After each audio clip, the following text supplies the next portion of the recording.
One community lost its land, independence and identity when colonialists arrived more than 200 years ago.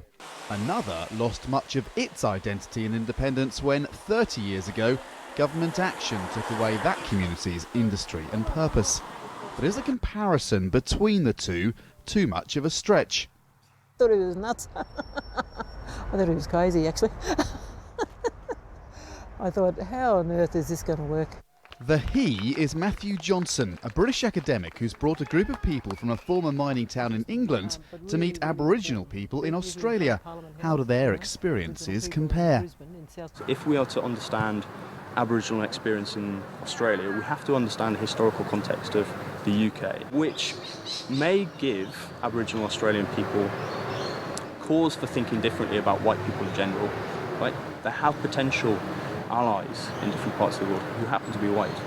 Some of those in the north of England, says Johnson, have suffered oppression and discrimination on the basis of their identity, just as Aborigines have in Australia. Now they share a stigma too, as recipients of handouts. Carl BURTON is unemployed after a series of what he describes as dead-end jobs. Worst part is not wanting to be unemployed. It's like wanting to earn your income instead of going up and begging for it every fortnight. What BURTON learns from Indigenous Australians and what they learn from him will feed into the academic report.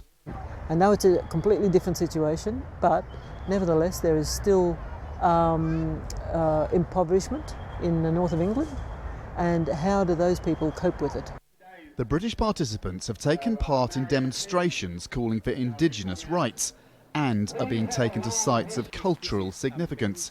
In June, the Aboriginal Australians will travel to England for the other end of the exchange. The hope here is that if parallels can be found when it comes to the issues facing communities which, on the face of it, have very little in common, then parallels can also be found when it comes to solutions, that one community's experience can inspire the others.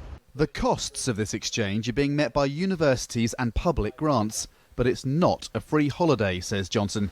The exchange works out cheaper than most academic conferences, and this is real-life research, exploring cross-cultural parallels with those on the sharp end of change. Andrew Thomas, Al Jazeera, on Australia's Gold Coast.